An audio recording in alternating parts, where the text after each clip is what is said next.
Mirdita, vëllezër, mirdita motra, Zotit t'ju bekoj, ja ku jemi prapë sot bashku. Me këto mesazhet një pas një, mesazhet zinxhir, edhe lavdi Zotit që na jep mundësinë. E sot të prekim, kalojmë pak si gjithmonë, kalojmë çik ke vajosja, po nga një pikpamje tjetër, da shikojmë këtë lumin, ka një lum. Në fakt, desha ta titulloja ka një lum, po preferova thash që ta bëj më të shpjegueshme dhe nga titulli ju referova lumit të vajosjes frymës shenjtë. Bëjmë lutje, se mos humbim kohë, edhe fillojmë me këtë mesazhin e këtij lumit. Këto lumej, Zoti thot, nga ju do bërojnë lumej me ujë të gjallë. Haleluja. Amen. Bëjmë lutje që ky lumi të zbrazet mbi ne tani, edhe të na udhëheqë. Haleluja. Atë Perëndi, si gjithmonë, falenderojmë Zot për çdo mesazh, për çdo fjalë që vendos në zemrat tona, në mendjen tonë. Si gjithmonë Perëndi, ne të falenderojmë ty për këtë ditë, për mundësinë që na jep të jemi këtu. Falenderojmë Zot për kohën, të kohë Zot që na e mundëson, Zot, që ne ta përkushtojmë ty, Perëndi. Këtë kohë është koha shumë e çmuar. Dhe të falenderojmë Zot. Të falenderojmë Zot si gjithmonë për gjithçka, t'jap mirëseardhjen ty, ky lum, bëj që ky lum o Zot të vi si dallë mbi ne e të dalë nga ne, Zot, i mall të buroj nga ne. Eja fryma shenjtë, eja na mbulos sot, na udhëhiq në këtë mesazh, të na bekosh. Si gjithmonë lutem Zot, jo vetëm për mua që të më udhëheqësh, që të më bekosh në këtë temë, po lutem Zot për vëllezërit dhe motrat kudo që të jenë, që ti t'i vajosësh. Bëj që ky mesazh Zot sot të prekë do Perëndi fuqishëm, Zot, i madh nga secili që dëgjon, ta shoqërosh këtë fjalë me një mrekulli, me një përgjigje lutje, Zot, i madh, për gjithçka që vëllezërit dhe motrat po presin, Zot. Ti je Perëndi i gjallë, ti je këtu mes nesh, kjo fjalë është e gjallë. Ai sa thot, psalmisti thot që dërgova fjalën tënde për të na shëruar, për të na çliruar, për të na bekuar, për të na shpëtuar, po Zot, sepse fjala jote është e gjallë, është e përjetshme dhe ka fuqi. Falenderoj madh, në emër të Jezusit që beku qoftë gjithë jetën e vet. Amen. Okej, du me nis direkt me një varg, fakt, ke Psalmi 46, Psalmi 46, vargu 4, Psalmi 46, vargu 4, Bibla thot, është një lum brigjet e të cilit mbushin me gëzim qytetin e Perëndis. Halleluja. Vendin e shenjtë ku banon shumë i larti. Edhe herë, vendin e shenjtë ku banon shumë i lartë. Është një lum brigjet e të cilit mbushin me gëzim qytetin e Perëndis. Ky është Psalmi 46, vargu 4. Ka një lum. Amen, ka një lum për ne sot madje, edhe për ne tani, edhe për ne ka një lum. Ka një lum pra këtu. Për flasim këtu në tokë, këtu në tokë për ne sot ka një lum dhe është për ne. Dhe është tani, mos ta harrojmë. Por në qoftë se ne e kërkojmë atë në lutje. Ky lumi është në tokë, ky lumi është tani për ne, po kur në qoftë se ne e kërkojmë në lutje. Në fakt ke Gjoni 7, që thot ke Gjoni 7, vargu 38, këtu është Zoti jon që flet, dhe Zoti jon thot, pra Gjoni 7, vargu 38, ai që beson në mua, siç ka thënë shkrimi, nga brendësia e tij do të burojnë lumej ujë të gjallë. Halleluja. Pra, shikojmë, ka lum. Ka një lum. Jeni të lumtur, jeni të gëzuar që pas ka një lum. E këto lumej tani, madje nuk është një lum, po janë lumej. Këto lumej bëjnë pra që të gëzohemi dhe jo që ne të trishtohemi, sepse kur vjen ky lum i vajosjes, na bie gëzim. Dhe kur ky lum prek jetën tonë, jeta jonë ndryshon, sepse nuk mund të rrish i njëjti kur ky lum të prek. Nuk është e mundur që të rish po i njëjti në qoftë se ky lumi të prek. sepse ky lumi është vajosja e frymës shenjtë. Pra bëhet e jona kur ne e kërkojmë në lutje. Pra çdo gjë që bëjmë pak të vajosje, refuzohet dhe hidhet poshtë nga Perëndia, sepse Perëndia nuk pranon asgjë në qoftë se nuk është pra e vajosur, e lagur nga ky lum. Mishi nuk mund të lëvdrohet në praninë e Perëndisë, sepse në këtë mish pra nuk ka asgjë të mirë që mund t'i japim. Asgjë. Por po që e vajosur, ajo pranohet nga Perëndia. Kështu që Perëndia jon na ka thirrur në këtë vajosje. Dhe kështu ne jemi të vajosur. Dhe kjo është një fakt që dëshmon për vajosjen tonë, sepse ne jemi të krishterë, edhe jo më kot quhemi krishterë, që do thot pikërisht të vajosurit e Perëndisë. Ky është pra dhe domethënia e vërtet e kësaj fjale, këtij termi krishterë. Pra emri i vërtet Krisht, siç e dim, do thot Mesia, pra i vajosuri i Perëndisë. Dhe sot Krishti i vajosuri na ka thirrur që të jemi të vajosur dhe ne. Dhe të vajosur janë të gjithë ata që janë prekur nga prania e Perëndisë, nga ky lum. Pra gjithë ne si besimtar jemi thirrur për të hyrë në këtë vajosje. Dhe në momentin që ne shpëtohemi, në momentin që jeta jonë vazhdon të bëhet pra një jetë lutje, Zoti na demonstron atë përkatësinë tonë si të krishterë që jemi. Pra gjithë ne njohim vullnetin e Perëndisë sot për sot.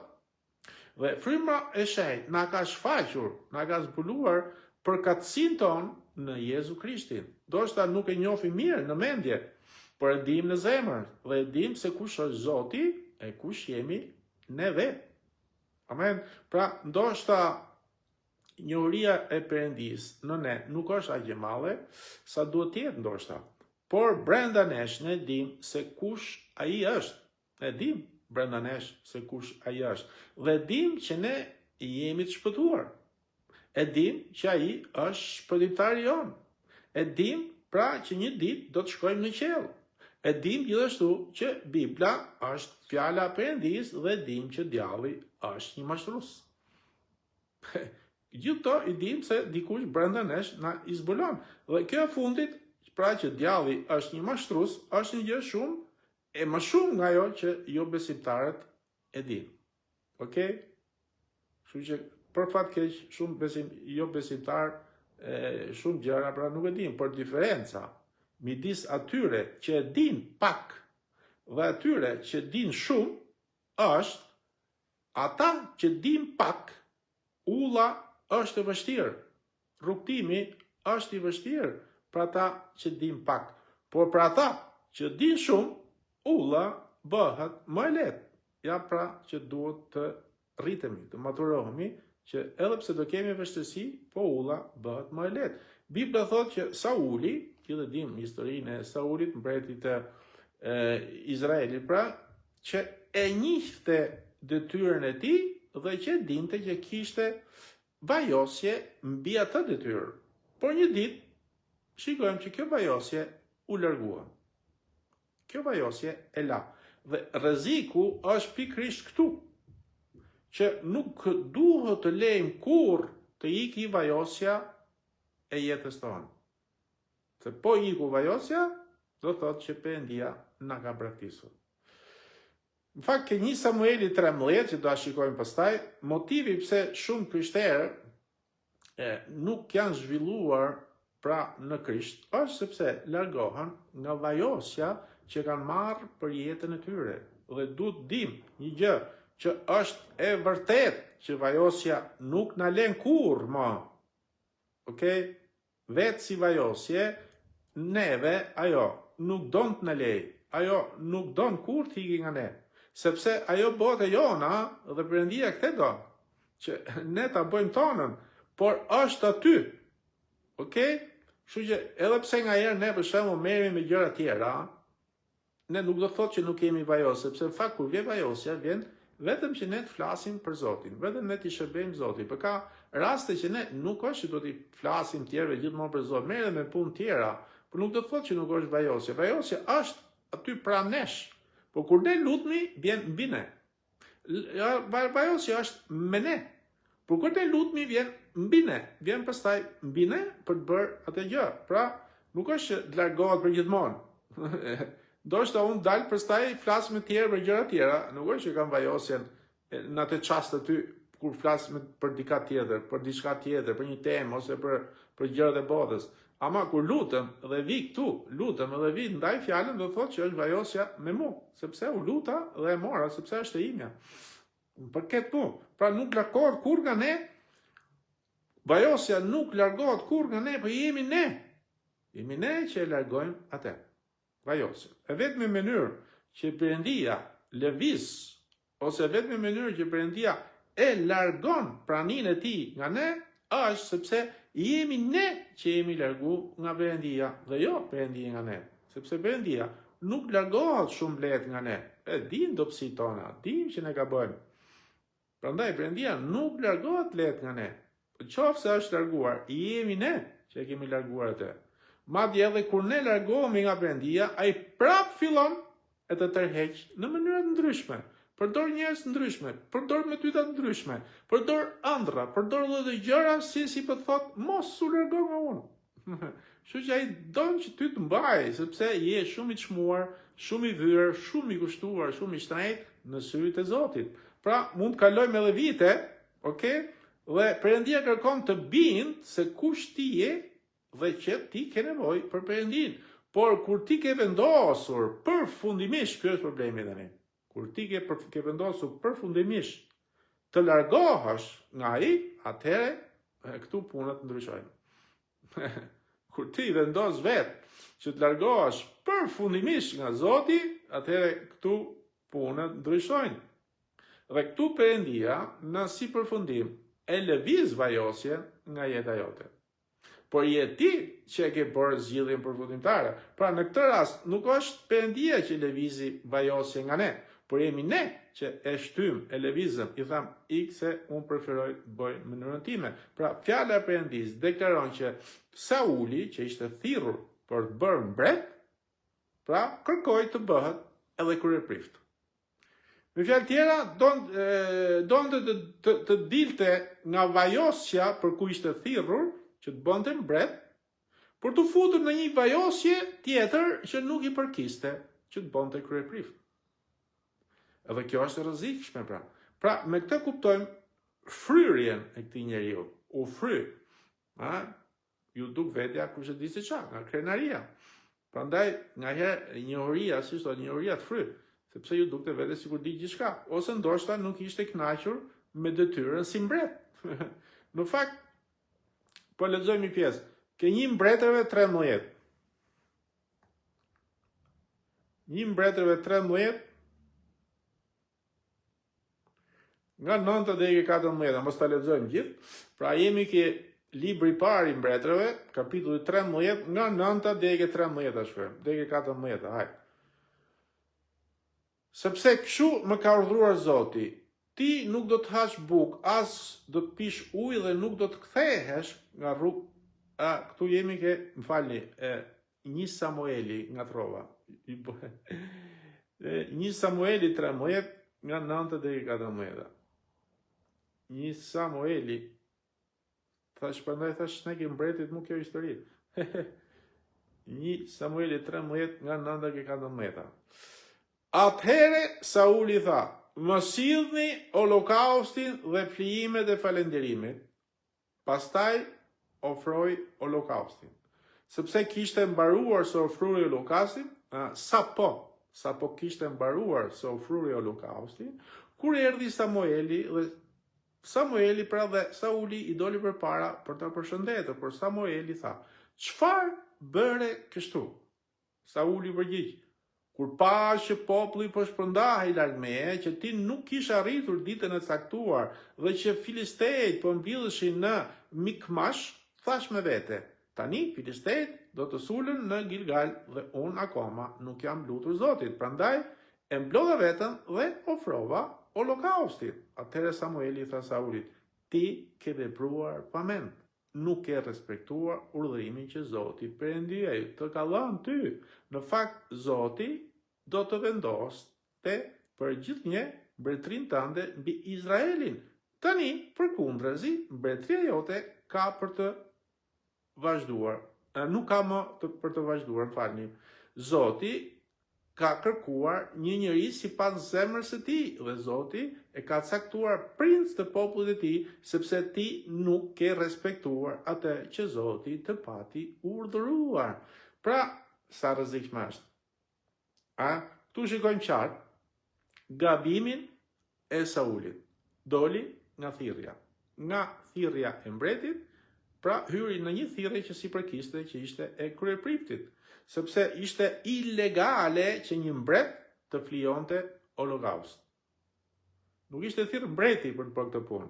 I vetmi që është mbret dhe kryeprift është Jezu Krishti.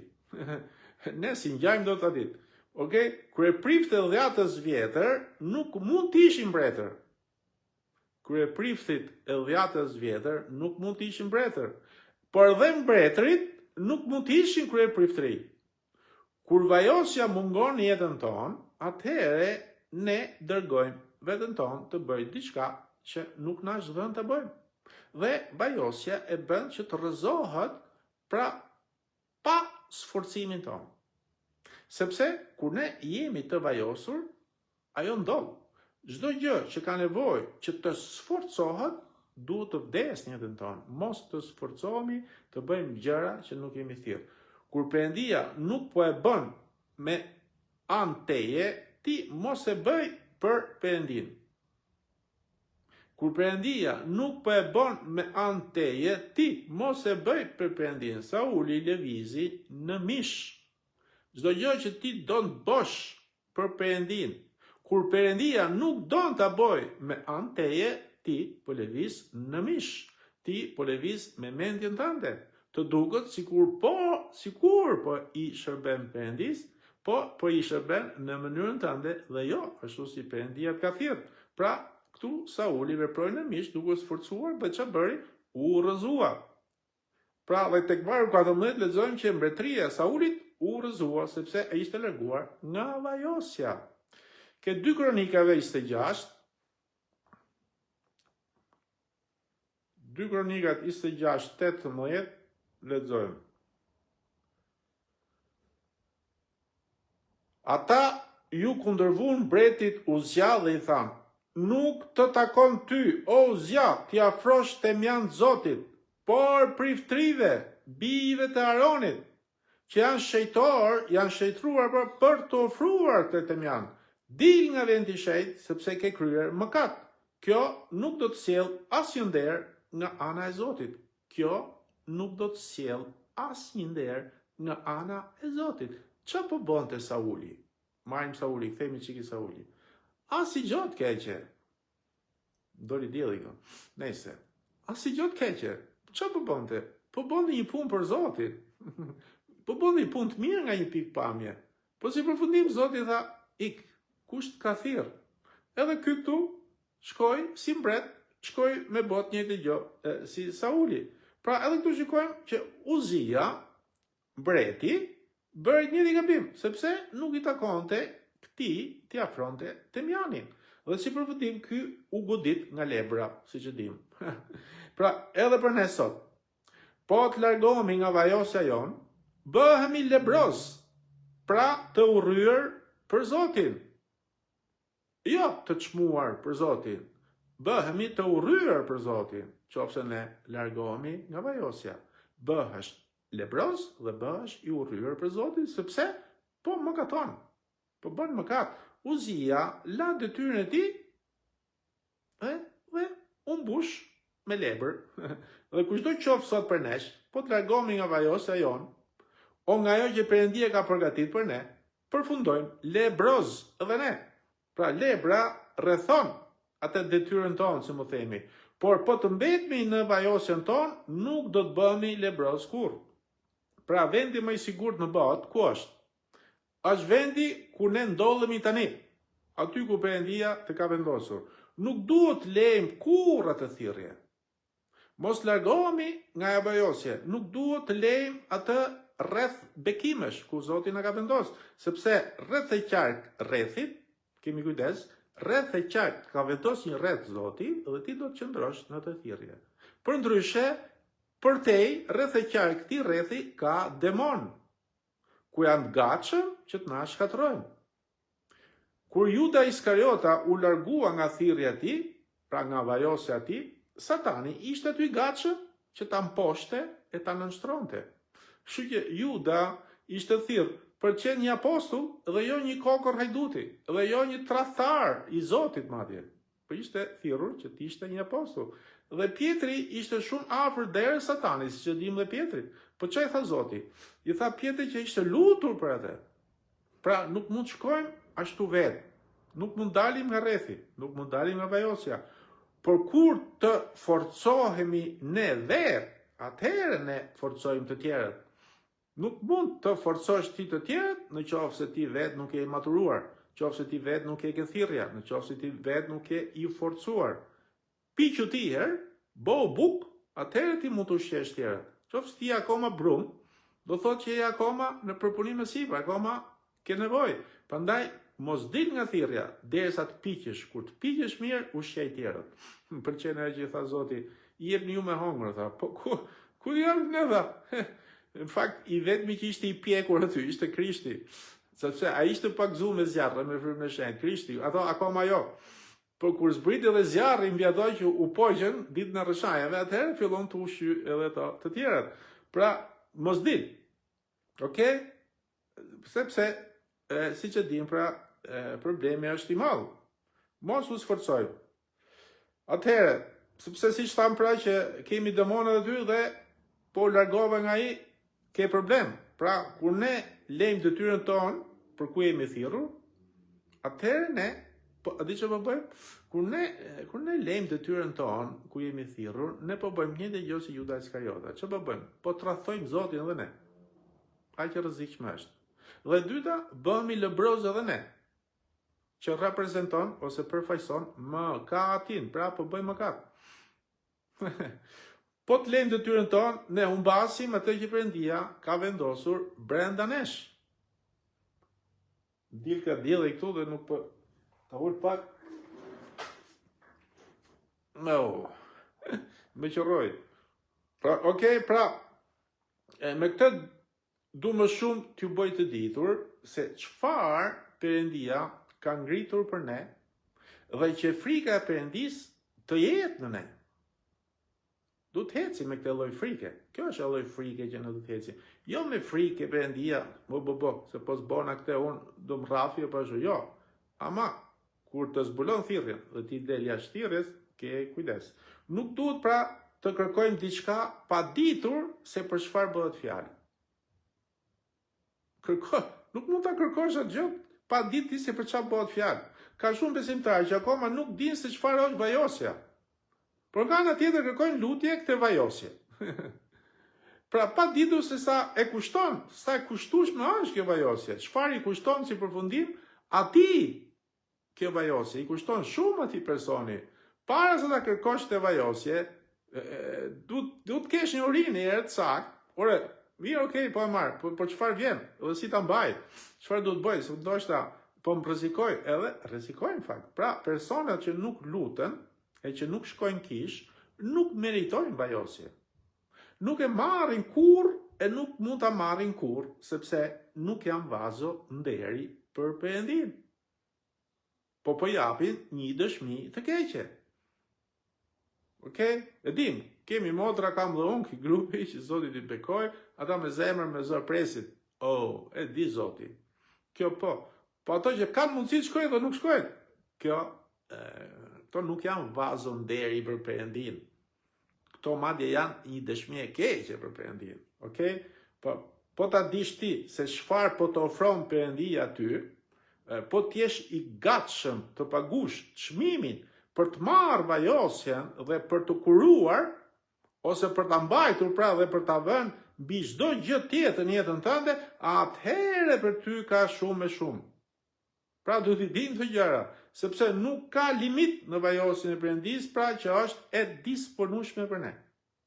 Nuk ka limit. Kjo sepse shkon më tej asaj që ne mund ta imagjinojmë. Pra shumë krishterë kur shkojnë në qiell, Dhe këta e thamë, si që folja dhe kur folja për veprat, shumë krishterë, kur shkojnë shkjet në qiell, do të zbulojnë atë që kanë humbur këtu në tokë, kur ishin tani.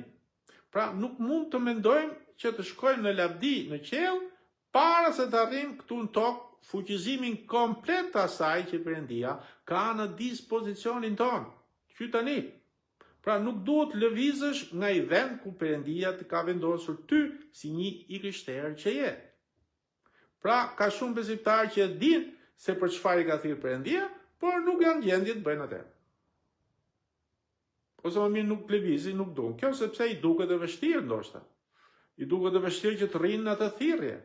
Por ne duhet bëjmë hapat tona me besim. Se na herë Perëndia na çon në përshtigje të vështira ai vetë, sepse i pëlqen Zotit çoj atje edhe të kalosh aty që të jesh një dëshmi të shndris pra ajo puna jote që të bëhet. Të dinë që më të vërtet ishte dora e Zotit. Pra ne duhet të bëjmë hapat tona me besim, sepse është e vërtet që Perëndia është i durueshëm me ne, edhe kjo lavdi Zotit, por Perëndia nuk pret gjithmonë. Ka një plan do ta çojë deri në fund të ai nuk rrit prej ty gjithë jetën. Okej, sepse atë që don ta bëj Perëndia, do ta bëj edhe mjaft. Dhe nëse ti nuk je në gjendje, ose ti nuk don, ose ti ke frikë, atëherë i thret dikë tjetër. Pra Sauli u ul në fronin e tij për një periudhë shkurtër, si mbret. Okej, dhe kishte mundësi edhe madje që të pendohej, por nuk e bëri. Pra, ka një vend që ne të gjithë duhet të arrijmë. Kur Perëndia të demonstron atë, por në qoftë se ti largohesh, okay, atëherë ndollesh në rrezik. Pra, ne do të gjykohemi më ashpër në qoftë se ne largohemi nga vajosja jonë. Ne do të ndëshkohemi, marrni mente, se i flas nga zbulesa që vetë Perëndia më ka dhënë. Ne do ndëshkohemi më ashpër në qoftë se ne largohemi nga vajosja jonë, nga thirrja jonë. Mos bëjmë gjona që nuk jemi thirrë t'i bëjmë. Lene t'i bëjnë ato që janë thirrë t'i bëjnë. Mos bëni gjona që nuk ju takojnë. Lene t'i bëjnë ato që janë thirrë nga Perëndia. Ato do t'i bëjnë. Levitiku 10, vargu 7,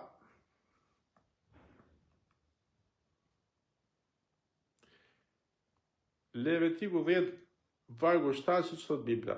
Mos u largoni nga hyrja e çadrës së mbledhjes që të mos vdisni. Po pi pakuje, edhe ta lexojmë prapë.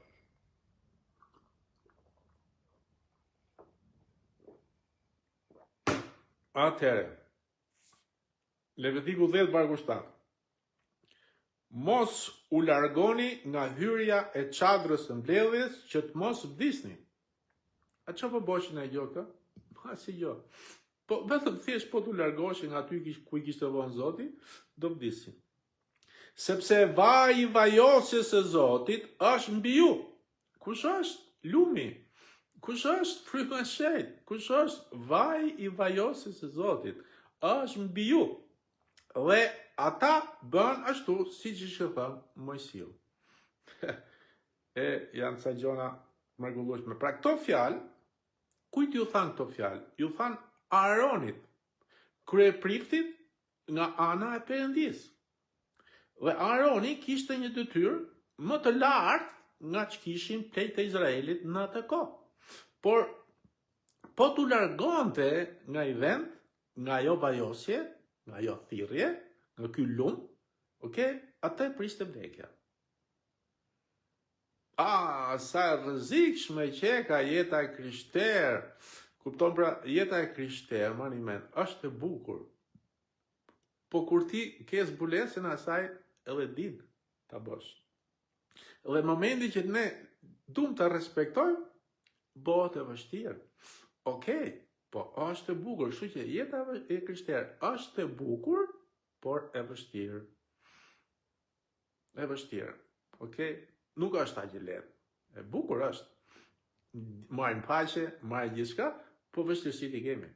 Nuk është aq e lehtë. Pra, po t'u largohen nga vajosja e priste vdekje. Vajosja që na dërgon Perëndia, na duhet që jo vetëm që ta duam atë, sepse na ka thirrë Perëndia, por edhe ta mbrojmë, ta ruajmë, të qëndrojmë. Okej? Ke Gjoni 7:38. Kthehemi pak ke Gjoni pak.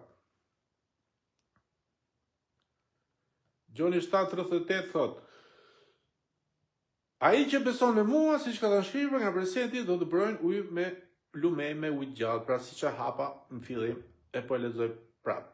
Në qoftë se dua që këto lumej të dalin nga ne, atëherë rri besnik asaj vajosje që keni marrë, sepse ajo ka efekt, madje aq efekt ka ajo vajosja jote, sa ka efekt edhe mbi rrobat tuaja. Ka efekt mbi djersën tonë. Ka efekt mbi hijen tonë kur kalojmë. Aq e fuqishme është, aq autoritet na jep ne kjo vajosja, që kur ne flasim për Zotin, vetëm autoriteti që kemi mjafton. Hija, siç boni me ju kujtohet hija që kalonte Pietri, vetëm hija ku kalonte Pietri ç'a bonte? Shëronte njerëzit. Sepse Pietri ishte nën thirrje, ishte nën të vajosja, nuk u largu. Pra, një ditë Perëndia transferoi vajosjen, siç e dim, në bastunin e Mojsiut, por edhe në bastunin e Eliseut më bon. Madje jo vetëm që e transferoi si ke Mojsiu, po edhe ke Eliseu, po madje edhe ke Gehazi, që i mjaftonte vetëm të bënte atë që Eliseu i tha për të shëruar atë fëmijën, siç e dim. Madje edhe kockat e Eliseut, pra kur vdiq Eliseu, ishin të vajosura, aq sa një i vdekur, madje u ringjall kur ky i fundit, ky i vdekur pra ra dhe preku kockat e Eliseut. E me këtë kuptojmë që vajosja e Perëndis nuk ka kufi. Okej, nuk ka mas, por është pa mas dhe është për gjithë ne. Edhe lavdi Zotit. Ke Eksodi 33, marrim dy vargje. Eksodi 33, 18-19. Eksodi 33, 18-19, shikojmë. Atëherë Mojsiu tha: tregomë lavdin tënde. Zoti u përgjigj: unë do të bëj që të kaloj para teje gjithë mirësia ime dhe do të shpall emrin e Zotit para teje. Do të fal atë që do të fal dhe do të mëshiroj atë që do të mëshiroj. Aleluja. Pra, këtu jemi ke Eksodi 13, 18, 19. Këto janë fjalët e Mojsiut, drejtuar Perëndis. Dhe kërkonte më shumë nga ajo që kishte. Pra, kërkonte një vajosje më të thellë dhe më të lartë, aq sa mund të shikonte e të dallonte më mirë madje Perëndin. Dhe te vargu 19 lexojmë përgjigjen e Perëndis që thotë që do të kalonte para Mojsiut. Me që jemi këtu ke Eksodi, po i marrim sa vargje, kemi sa vargje këtu ke Eksodi. Shkojmë ke 34, vargjet 5 dhe 6. Eksodi 34, vargjet 5 dhe 6. Atëherë Zoti zbriti në ren dhe u ndal aty pranë dhe shpalli emrin e Zotit. Dhe Zoti kaloi pranë tij dhe thirrri: Zoti, Perëndi i përjetshëm, i mëshirshëm, i dhemshur, i ngadalshëm në zemrim, i pasur në mirësi dhe në besnikëri. Pra, tu dëshira e Mojsiut ishte pra që të kishte më shumë se vajosje. Okej? Dhe në fakt Mojsiu nuk kërkoi vajosje, por kërkoi që të njihte më mirë Perëndin këtu. Pra, në fakt vajosja në jetën tonë vjen kur njohuria e pranisë së Perëndis rritet në ne. Pra, më shumë ta njohim Perëndin, më shumë ai na vajos. Niveli jonë i vajosjes demonstron çfarë? Nivelin e njohurisë së Perëndis. Sa ne e njohim. Më thellë të hyjmë në zemrën e Zotit, më shumë ne ta njohim, më shumë Zoti na vajos. Pra, më shumë ta njohim Perëndin, më shumë vajosja është e disponueshme për ne. Pra, ne nuk po kërkojmë vajosjen si përfundim, po çfarë? Po kërkojmë burimin e vajosjes. Po kërkojmë atë që na vajos. Dhe kur ne bëjmë të, ai na rrit më shumë vajosje mbi ne. Kështu që Mojsiu i tha që ta ngrinte më lart, por Perëndia i tha që dua të shfaqem ty. kesh pra më shumë njohuri për mu. Do dush më shumë mu, të afrosh më shumë me mu, të njohësh fytyrën time më shumë se sa këto tjera, pastaj tjera të vinë, sepse më shumë të shikosh ose ta njohësh, ne më lartë të njërimi, sepse është Zoti që na ngjan. Me që jemi këtu ke Eksodi 34, marrim vetëm vargun 29. Vargu 29 thot: Por Mojsiu, kur zbriti nga mali i Sinajt, duke zbritur nga mali, Mojsiu kishte në dorë 2 pllakat e dëshmisë, nuk e dinte që lkura e fytyrës së tij që bë rrezulluese, sepse kishte qenë të fliste me Zotin. Pra në to varg shikojmë çelësin e këtij mesazhi, sepse është këtu që gjendet se si lëshohet kjo vajosje, ky lum mbi ne. Këtu lexojmë fjalët nuk e dinte. Mojsiu nuk e dinte. Dhe me këtë fjalë kuptojmë që Mojsiu kishte humbur shikimin e vetes vet, sepse as që e dinte që lëkura e tij ishte rrezëllente, pra rrezëllente nga ndriçonte. Pra në qoftë se don, në qoftë se edhe ne sot, në qoftë se ti don të shikosh Perëndin, mos shiko më veten tënde. Sepse në momentin që Mojsiu kishte hequr shikimin nga vetja vet, lavdia e Perëndisë e kishte mbuluar. Kështu që gabimi i Adamit, siç e dimë historinë, ishte sepse ai mbajti vetëdijen e vet. Pra mbajti të vetëdijen e vetes vet dhe humbi, çfarë humbi? Vetëdijen e Perëndisë. Kurse Mojsiu këtu humbi vetëdijen e vetes vet, se nuk shikonte, nuk dinte gjë nga vetja vet. Po çfarë mbajti Mojsiu? Mbajti vetëdijen e Perëndisë. Humbi vetën e mbajti këtë Perëndisë. Pra në qoftë se kërkon vetëdijen e Perëndisë, duhet të humbasësh vetëdijen tënde. Dhe ky çelësi dhe mos dëshiro që të jesh dikush tjetër përveç asaj që Zoti të zbulon. Pra ke numri 12, është histori e bukur fakt, nëse ju kujtohet. Aty shikojmë Miriam që ishte motra pra e Mojsiu, pra kërkonte të ishte si Mojsiu dhe kjo. Dhe gjithë dimë që lebra e goditi. Dhe jo vetëm. Por Miriam filloi të kritikonte vllajën e vet Mojsiun, pra, sipas asaj, sepse Mojsiu kishte marrë për grua një nuse me ngjyrë, pra ishte nga Etiopia. Dhe kjo ishte një paragjykim, kjo jo gjykim, por një paragjykim i rrep, ose dëm që bëri, pra, i bëri që të humbiste atë që kishte. Çfarë? Vajosjen. Dhe tu gjindete në mallkim. Ku? Në lebër. Dhe në fakt u mbush gjithë lebër. Sepse ajo mendonte që Perëndia nuk mund përdori një njeri që ka martuar një grua me ngjyrë. Unë jam i bukur. Unë kam më shumë lek. Mu më njohin gjithë. Na vike ky, Qorraveci. Falë për fjalën. Ose na vike ky Leckamani. Kush që ky s'ka si gjë. Madje pas ka martu edhe një grua me ngjyrë. Kështu që paleça klasi kategorie i bika, kështu që Zoti nuk mund përdori sipas Miriamit këtë gjë, Zoti nuk mund përdorte Mojsiun, sepse Mojsiu kishte martu pra një grua me ngjyrë. Dhe Perëndia pra për këtë goditi me lebër, pra në qoftë se ne sot duhet jemi të vajosur e Perëndisë, ne duhet të ndalemi nga budalliqjet duke parë nga ngjyra, duke parë nga mosha, duke parë nga bukuria apo ku ta diun. Sepse këto gjëra i shikon bota. Okay? Pra shikon këtu në tokë këto gjëra.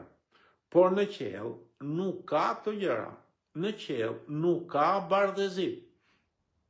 Nuk ka se ti je bardh apo ky është me ngjyrë. Këto gjëra ndodhin këtu në tokë. Në qiell nuk ekzistojnë. Sepse jemi gjithë një lloj në qiell.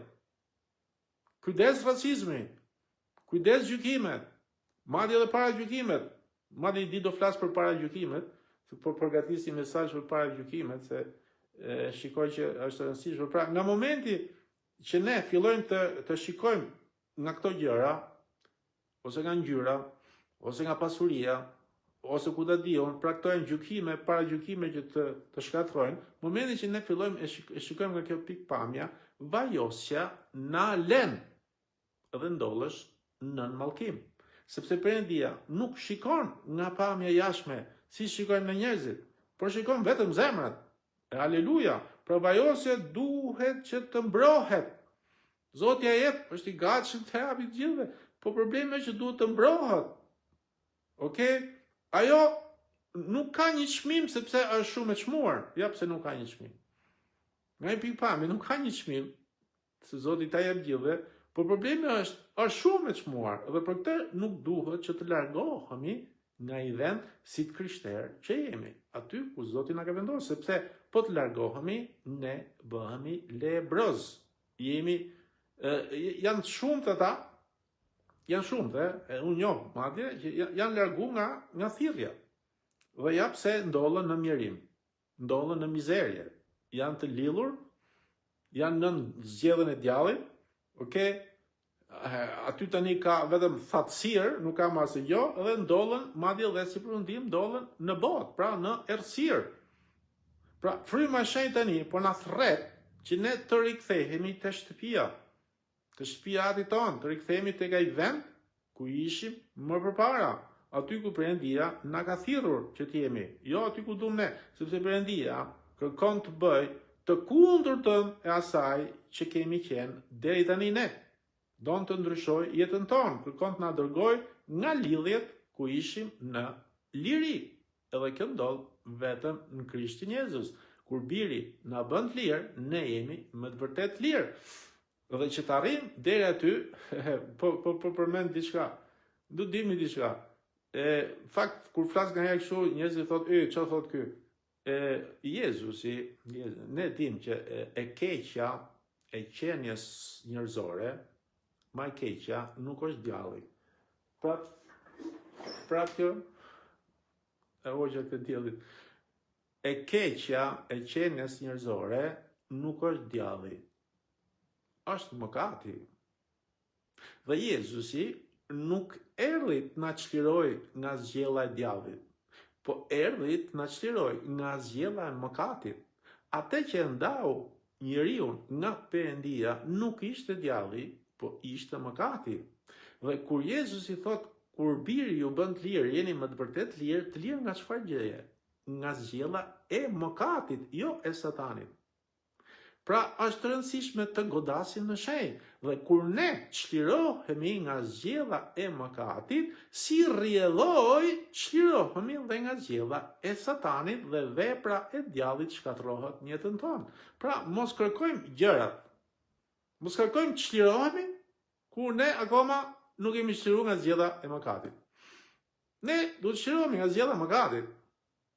Ne duhet të çlirohemi nga kjo zgjellë që na u trashëgua. Edhe kur ne çlirohemi, edhe si rrjedhojë e kësaj, ne çlirohemi dhe nga zgjella e satanit. Pra që lloj sikur më themi kërkojmë gjërat, po mos kërkojmë atë që na i buron. Mos kërkojmë atë që jep. Ne do të kërkojmë atë që jep gjërat, jo gjërat. Ne mund edhe t'i kërkojmë gjërat, ndoshta edhe mund t'i jep. Perëndia nga mirësia e tij, nga dhimbshmëria, përgjigjet lutjeve tona e çlirohen njerëzit, shërohen njerëzit. Po ai vetë, ai shërim që ka marrë ai akoma nuk është çliruar nga zgjella e mëkatit. Kështu që ai kërkoi gjërat, por nuk kërkoi atë që i bën gjërat, se kur vjen ai që i bën gjërat, që është Krishti, që të çliron nga zgjella e mëkatit, të bën edhe gjërat mbrapa. Prandaj kërkoni atë që i ka gjërat. Kërkoni atë që të çliron nga zgjella e mëkatit. Dhe kur çlirohesh nga kjo, që është në zemrën tatë e Krishti, atëherë ti çlirohesh edhe nga zgjella e satanit, po edhe gjërat janë garantuara me atë, sepse ai është burimi i gjërave që ne kemi nevojë. Mos kërkoni gjërat, mos kërkoni të çlironi nga djalli, kërkoni të çlironi nga zgjella e mëkatit. Kërkoni pra të çlironi dhe kërkoni burimin, kërkoni fytyrën, kërkoni të njihni më shumë Perëndin, dhe kur ne e njohim, kur ne çlirohemi, atëherë ne çlirohemi edhe nga zgjella e mëkatit. Atëherë ne marrim edhe gjërat që kemi nevojë, atëherë ne zbulojmë edhe thirrjen, edhe qëndrojmë në këtë thirrje, dhe atëherë thot Zoti, okay, çdo gjë që ti tani e bën në vajosjen e frymës së shenjtë dhe këtë pranon Zoti i ditë. Prandaj kemi kujdes, mos u bëni xheloz për tjetrin, mos rrini të fol për tjetrin, nuk e dini thirrjen, është e rrezikshme. Kur shikoni do njerëz, o largohuni ose mbyllni gojën, sepse nuk e dinë se çfarë po bëjnë. Prandaj janë sa, shikon pra, kjo është ajo që jeta e krishterë është e vështirë. Është e bukur, po është e vështirë. Po blim për çfarë humbet? Për mungesë çfarë? Besimi? Jo, çfarë? Njohurie, nuk kanë njohurinë e dur, nuk dinë se çfarë bëjnë, nuk dinë se si sillen, nuk dinë ku kërkojnë, nuk dinë si të kërkojnë. Edhe ato që i marrin për votimi humbin prapë se nuk dinë, nuk kanë bazament. Ja pse ne duhet të themelohemi që në fillim, të godasim në shënjesë, në shenjë. Kush është ajo që duhet godasim? Mëkati në fillim. Ajo na ndau, ajo na shkatroi, ajo lejoi gjithë këto gjëra. Atëherë të godasim. Kush është ai që na qiroi? Krishti, ai vdiq për të. Edhe herë që ti merr të, atëherë dal nga dal merr gjithçka që ke nevojë. Amen. Zoti t'ju bekoj. Okej. Tani shihmë javës tjetër. Shikojmë çfarë teme, kemi goxha teme, lavdi Zotit kemi akoma. Nuk kemi akoma shumë, kemi. Biblia s'ka fund, kështu që prandaj sa jo gjithmonë e gjë. Edhe ju falenderoj si gjithmonë për çdo koment, mbështetje, lutje, edhe shihmë javës tjetër. Mirupafshim nga ana ime. Ciao ciao.